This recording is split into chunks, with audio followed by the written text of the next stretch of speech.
everyone, it's Saturday, and today, what do we like to eat on Saturdays? Do we have some special food?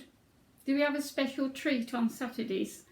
Well, today I want to tell you about how God gave some food to a widow. And I love this story. This story is in the Old Testament. We never hear the widow's name, and we never know what her son is called. All we know is that God really looks after them. So let's read together. Elijah saves the widow's son. God told Elijah the prophet to hide in a barren wilderness. There was nothing for him to eat. So every morning and night God sent down ravens with bread and meat for him. Elijah could drink from the brook and the stream, so everything he needed he had. When the stream dried up, God said to Elijah, "Go to Zarephath, where I have asked a widow to give you food." When Elijah got to the village, he found a woman, and he asked her for a drink of water. "Please, can I have some bread too?" he asked.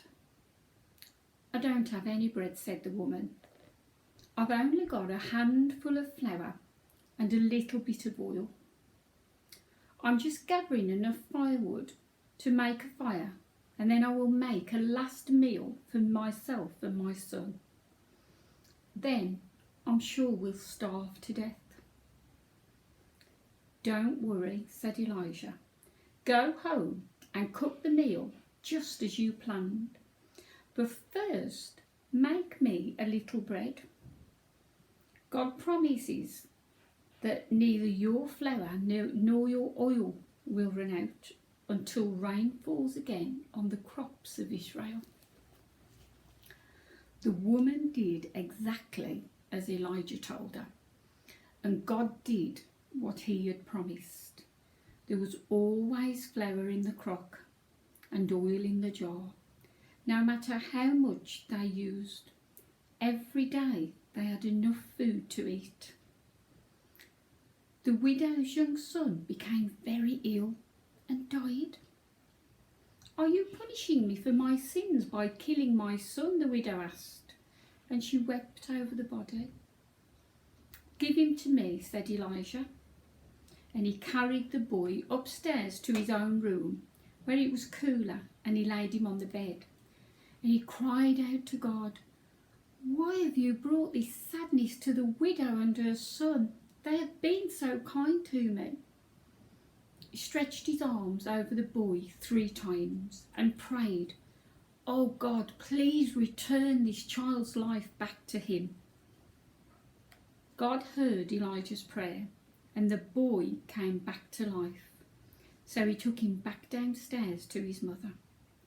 The widow was so happy and thanked Elijah. "Now I know for sure you're a man of God, and whatever you say comes from him," she said.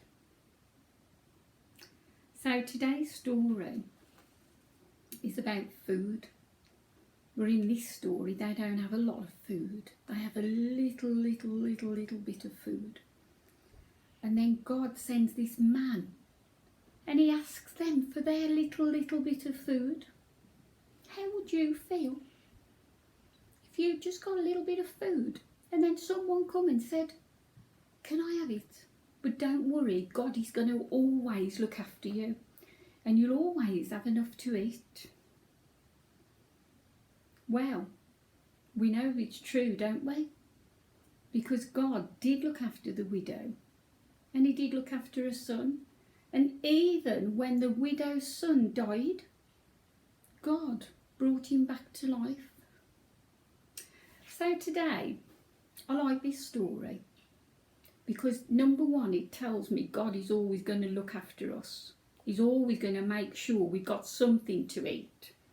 It might not be our favourite food. By the way, what is your favourite food?